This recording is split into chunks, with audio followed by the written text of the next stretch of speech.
Hello. Hello there. Welcome to the 10th for the Friendship Association Sweden Israel. My name is Christin Rundqvist, and I work as the Vice President in Stockholm for the Friendship Association. And I heard you are from Israel, so I would really like to know, why are you here? Do you have a mission? It's so interesting to meet somebody from Israel, so please introduce yourself. My name is Gabriel Konfino. I come from Haifa. Okay. And it's a very simple and strange story. I came from 6 weeks of sailing from the western Greece island of Lefkada back to Haifa. And I had a terrible 6 weeks with an old couple. And I said to God, listen, I need to have another wonderful sail soon to forget the first one. And there was a festival in Israel, a film festival in Haifa, which I filmed behind the screens. And a friend of mine called Ilan Ronen, who is a very good friend, he's a sailor, a very, very old friend. And an Israeli. In Israeli, Haifa, who lived many, many years in Africa, did a lot of things over there, called me and said, listen, a boat is coming from Sweden with wonderful Swedish people. We have to welcome them in Herzliya. Could you help me with that? I said, listen, I don't have much connection in Herzliya because I come from our yachting club in Haifa, but I will try my best. So I have about 5,000 friends on Facebook, and one of them is Dana Haberman, whom I never met, never talked to. And I said to her, could you please give me your private phone number? I have something interesting to tell you. It was bingo. I called her and she was so enthusiastic about this thing. She went to the mayor of Herzliya. She recruited him, his deputy. They cleaned the marina. They put flags of Sweden and Israel. They put shields saying Willkommen. Yeah. And I said, I'd like to have a nice banquet of beautiful food and music. I don't care who is going to make speeches. I know there will be Yitzhak Bachman, the ex-ambassador, who is a very nice person. Yes. And we were on a WhatsApp group on the phone. And when I said that everything is ready, more or less, I called Stefan, captain, and I say, listen, I would like to fly to Cyprus and join you there to come back to Israel on our mission. He said, yeah, come my brother. Very happy to see you. So on the 9th of October last year, I got on the boat and I met these wonderful people. We were 49 Swedes and 3 Israelis. Yes. And being a skipper and a sailor for 45 years, I knew that I could prevent and make it easier for the Elida to come into Israel with all these questions, security questions. So when we were 60 miles away from Haifa, the Navy called us, and suddenly they hear somebody answering in Hebrew. Yeah. They were shocked. For a moment, there was a silence. So I said to the lady, listen, I'm not giving you any answers now because we have got 49 Swedes on board. Just to spell their names, Olafsson, and otherwise it'll be very difficult, take us 1 week. But I'll give you the name of and all the details of the captain and the 3 Israelis. When we approach Israel, I'll send you a list, a crew list. She said, okay. And I said to Stefan, why are you sailing course to Haifa? We have to be 3 o'clock in Herzliya. He said, no, my friend, we will be there. I have got many friends on Facebook, Israelis, about 400. I want them to see us sailing along the shore. I said, wonderful. And as we approach Haifa, the lady in the Navy says, you know, there's going to come towards you a gunboat. I said, please, do me a favor. It is old couple that I was sailing previously, 2 months before. The most beautiful thing that happened was that the gunboat approached and there was a big shell saying, welcome, we have missed you. And there was music on a megaphone of Arik Einstein, who is one of our best singers who died recently, a few years ago. And it says, we're so happy you came back home. It was the grandson of this couple who surprised them. He was the commander of that little gunboat. Fantastic. So I told the lady in the Navy, I'm not waiting for this kind of welcome. but at least don't put gunpoint, on the Swedes. They're peaceful people and they might be afraid. She said, don't worry, it'll be okay. And then the gunboat came, surrounded us once, about 230 meters away, and they called the captain and said, dear captain, welcome to Israel, have a wonderful day, and they just left. So we were sailing towards Haifa, and this wonderful captain that I just met took his trumpet, and he plays the Hatikva, or Antonym, and I was taking it on video, and I was crying, because I never met a person like that before. So we went all the way towards Herzliya, and I asked Dana Haberman, my dear friend, lady, please bring us Israeli flags. She came with a speedboat, fast boat, and she brought us 100 flags. And wow, every Israeli and every Swede and every Israeli had this flag, and we put it all around the boat. And when we came, when we approached Herzliya, 70 yachts and vessels and scouts, what have you, came out toward us. It was a bigger celebration. That's why I remember in the 70th birthday of Israel in Tel Aviv. It was something incredible. So from there it began. It was a small mission. Another thing that I am very friendly with Professor Dan Shechtman, who got the Nobel Prize in 2011 in Stockholm. So I wrote him on the WhatsApp, could you come and give us a speech? He said, oh, I'm sorry, I'm now in St. Petersburg. It's difficult for me, but I'll see what I can do. And he shortened his visit there. He came specially, and he gave us a wonderful speech. Wow. Yes, it was something unbelievable. And Stefan said, I'm representing the ambassador of Sweden because he couldn't come. And he said those warm words about Israel, the Jewish people, etc., etc. So I decided with Dana, I'm going to stay on the boat and I'm going to help out, which is to bring people to their hotels, to order taxis, limousines, what have you, to take them to the airport, so it won't be the best prices. And we had to go to Ashdod, the southern part, sailing. I inquired a bit, and I said it's a merchant port. You cannot let people come on board, which we did on Herzliya. By the way, thousands and thousands of people came on board, and they brought us presents, and they brought the captain albums, and they brought flowers, and brought food, and agriculture brought fruits and vegetables. And there were ladies, if she was Moroccan, she brought Moroccan food, and if it was Persian, she brought Persian food, and some ladies cooked on the boat. It was so exciting. It was something that I've never experienced, and the Swedes have never experienced. And then we went, first day, we went to Jerusalem, and we were hosted by Yitzhak Bachman in the Ministry of Foreign Affairs for lunch, and then we went to the parliament, and the last visit was to the ambassador in his office in Tel Aviv. And he was very polite to me and asked me, do you mind if I speak with my colleagues Swedish? I said, of course, there are 12 with 4 ministers, and I'm only one. And I said, okay, he's going to talk half an hour or so. The talk was about 2 hours, and I didn't know what to do. I just took pictures and pictures and pictures. The only sentence I understood was in English, ups and downs. I understood that's the relation between Israel and Sweden. And at the end of that, he let people ask him questions. So I said, Mr. Ambassador, do you mind to repeat everything for me in English? So everybody was laughing, of course. I said, no, I'm from the social television, social media in Israel. I would like to interview you for 2 minutes.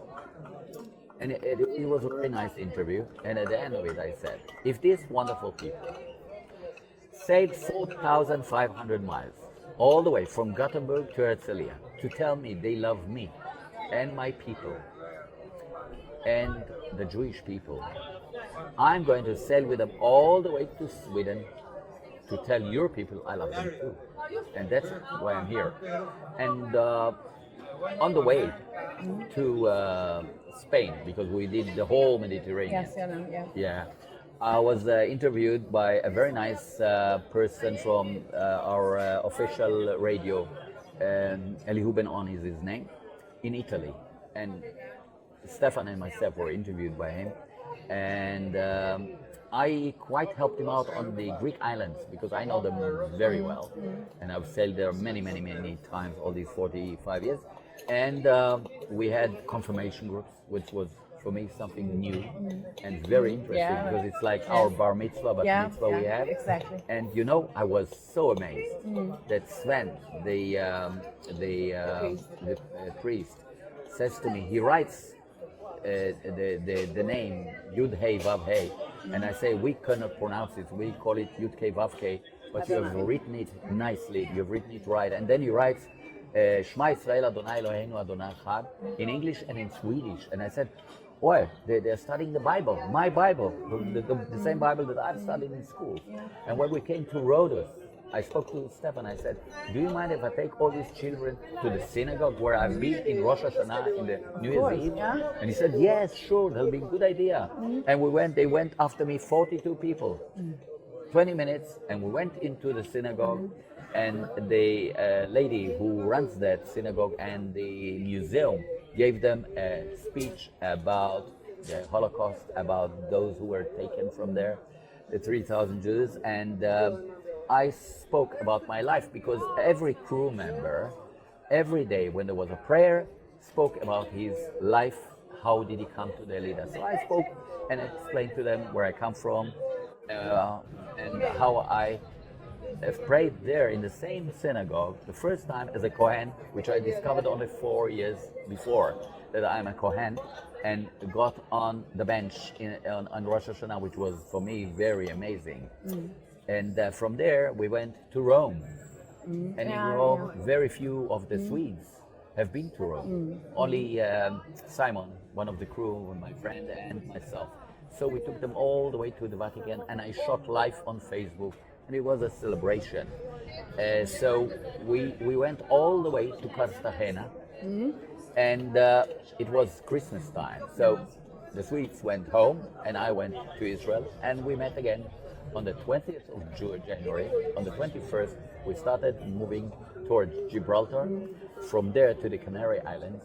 And again, I was so surprised, the group that we had in Israel, I call them Little Abba. They were singers and musicians, wonderful musicians, and we're here now in Almedalen. They performed. We performed for nearly 2 months, I think, in Scandinavian churches, on the pier, on the boat. The most amazing was to go along the shore, to see these hundreds of hotels with thousands of rooms. People are waiting for the music with the loudspeakers. So it was unbelievable. For me, very exciting to be with these people. To me, because I could read about this happening when you arrived to Israel and to Herzliya, and I was very impressed with what happened and what you did there. And I saw, as you know, Isaac Bachman was our former ambassador, and we all love him so much. And I could see all these people and all the boats that came to meet you and all of that. And then I live in Sweden, and here was, of course, our two Christian papers wrote about this, but nobody else even mentioned it. And you think that we have so much speaking about the ship to Gaza, not one line in the big magazines or in TV of ship to Israel. And then that's why I wonder, how do you feel when you come to Sweden and you have met these people who are very, very friendly, and they believe in the same Bible, and they are sort of very loving people. And then you see the Swedish government and the Swedish society being so unfriendly to Israel. So what is your opinion when you have been here? So I tell you, the reason I came here once more is not only to be on the Elida and to be part of the Elida, which I call my second home. It was to interview this lady, Margaret Wallström. Because I said to myself in Israel, and I told all my friends, I'm going to interview this lady. I want to know, why does she hate me and my people? And I know, because I did a research about her, it's all personal interests. She wanted to get to, to the Security Council. And the only vote she can get is the Arab vote. So what she did is what she does, and her opinion is very difficult to be changed. And I decided to ask her questions, and I've prepared many questions. But you know what?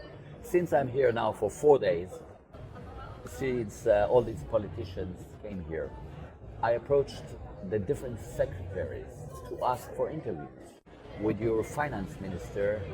Magdalena Andersson. No, it's a man. It's Per Bullen. He is part Aha, of it. Per Bolund, yes. Bullen.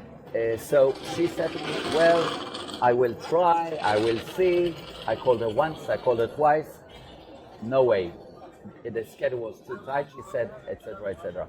So I met him in the cathedral where I visited with the confirmation kids. Yes. In the morning we had a guidance over there, and in the evening it looked completely different. And there was standing the minister speaking. He's the leader of the Green Party of youth, and he was speaking and getting questions which I didn't understand. It's Swedish, but then when it all finished, I just ran towards him, shook his hand, gave him my card, and said, "I'm a journalist from Israel, and you're Mrs. Frida, who is your secretary, tried to arrange a kind of interview.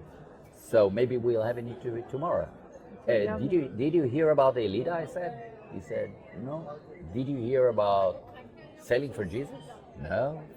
I said, "You know why? Because your government is linked with a TV, channel 1, 2, and 4, and they are not pro-Israel because you're not pro-Israel. And nothing has been mentioned. But you know, these people are very wonderful people. They came all the way, 4,500 miles. And Mr. Stefan Abramson got the prize against racism in your country, and nothing was mentioned anywhere in the general media, only the Christian media. It's a shame. That's why I want to interview you tomorrow." So he said, "Yeah, we might find a place. We might find a place." So I hope you can meet him then. I want to ask you too, because as an Israeli, as having seen what they do on Elida, and having seen what is happening in Sweden, even though you don't read Swedish, you know what's happening. You know what Sweden are doing, and you know of the Security Council and everything where they want it to be, and you know all the corruption against that. But what do you think we can do as Friendship Association for Israel, Sweden-Israel, and we are really keen to change the media picture. We want the media, but preferably we want the politicians to change their minds, to know about, not as a propaganda, not as anything else, but to tell them the truth about Israel. And how could we do, have you got any suggestions or any expectations on what we as a Swedish group can do to change? yeah, I think the most important thing is to get into the general media, because nowadays this is the place where people are brainwashed to the better or to the worse. And the Swedish people have no knowledge. Whatever they see on TV or hear on the radio or read in newspapers, that's what they get. So you get people around here saying things they don't know anything about. And I'm not talking about Palestinians. There are people who trying to get their reason. But I'm talking about Swedish, simple people. And I've talked to many of them. And I think I've changed the mind. You know, I had a talk now when we came to this 5 days trip from Gothenburg here. They asked me to speak to 7 of these confirmation kids. And I spoke to them for 1.5 hours. And I explained them the conflict. And I'm sure they are going to be the best ambassadors in their schools. When the teachers will say something, they will say, no, we spoke to Gabriel. He was an officer in the army, and he got us the So we have to hear both sides. It cannot be one-sided. Exactly. And I wrote to the secretary of Mr. Boland, I gave her a question, 10 questions. And I said, I would like to get answers by writing, as you didn't give me the interview. And I'm still waiting. And I'm not going to leave that like that. I'm going to the CEO of Channel 4, which I did before. And I said, you should come and give us an interview. Stefan deserves it. These are wonderful people. You have to show everything, not only one side of this country. You should show other people's opinions. And I think most of the Swedish, and for sure, like the Israeli people, the Jewish people, it's just a question of giving them more knowledge. And if you give it to them, it's through the internet, through the media. through television, through radio. Otherwise, so you have to find a way. I'm trying with my little power. I'm trying now to go to the this lady leader. Yeah. I didn't know about her anything, but I heard she's pro-Israel. She's the second party pro-Israel that exists here, and I'm going to talk to her if I get the opportunity. And I believe that this time I will get it. Yes, you can speak with her. Yeah, sure. I have to speak Very with her. nice. Yeah. Yeah, I took some photos when Yeah. she gave her speech Yeah. in a tent. So tonight she will give her speech at 7 o'clock. I'll be there, and in the evening at 10 o'clock I go to the cathedral, and I really hope to have an interview with her, because we have to change people's opinion here, and it will come from down upwards. And I told the same to one of my best friends is Anders Peter. And I read from the Bible in Hebrew in his church and in Magnus's church. And I've interviewed the bishop lady, Susan of Göteborg, and her answers weren't sufficient. No. But I think, as you know, that the Swedish church has been so politicized. I know.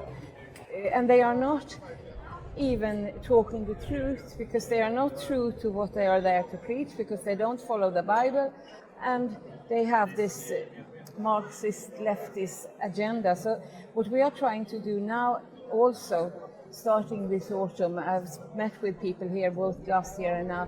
We have all the young people in the two conservative parties, Moderaterna and KD, the Christ Democrats, and they are very interested and keen to go out to schools, because we started, Maria and I, and we said, well, we are two elderly ladies, why don't try to find young people? And they are very interested, so we are starting a education which eventually will give them a diploma from Simon Wiesenthal Center, as we know them very well from Los Angeles and Paris. But we are trying to start an education of all these young people, all of them, and to have them to go out to schools all over Sweden. And there I also wonder, is it something that you would like us to do there? We are going to try to tell them about the history of Israel, and just that truth will change everything for them. We are also letting them meet survivors from Holocaust. We have, of course, many friends there. But is it something that you think this you should do? You should invite these people. You should ask whoever. Of course, and I heard something very nice from the Sven, the priest, that these children, when they get to this kind of age, 14, 15, they're being taken to Auschwitz. Yes. Groups. Yes. And it's very, very important for them to learn, so they will know that Israel is a state of existence, and it has so many enemies around. And we have been, I always tell the Swedes, for you it's very easy. You haven't had war for 200 years. But me as an Israeli, and I'm only 73, we have wars now for 125 years. And it's a very difficult situation. It's very easy to say you're aggressors, you're so and so. I would like to hear from Margaret Wallström. What's her attitude? What does she think? How would we behave with the Palestinians? What should we do to save this problem? It's very easy to criticize, but the question is how? Exactly. And we're trying. We're trying. We don't have a pot. We know we don't have a pot. This for sure. And we have, unfortunately, we have the Hamas in the south of Gaza, and we have Hezbollah on the north, and all of them are pointing rockets at us and shooting rockets, not from the north now because they got the strike on the last Lebanon war, but still it's a dangerous situation, a very dangerous situation. I think people in Sweden don't know about this, because I was in the subway going to Paideia. I've studied 1 year Jewish studies, and this morning it was something wrong with the tunnelbana, the subway, and we were coming a bit into a tunnel, and then it stopped, and it came 2 meters and it stopped, and the driver said, I don't know, it's something wrong here, I don't know what it is. And then it was just after we had some terrorist attacks, not they have sort of aborted them, but people were a bit afraid.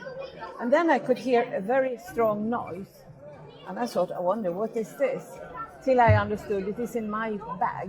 So I took my telephone out, and I have this red alert, and it was sounding, of course, very, very high. And people were looking at me, looking like they were going to die.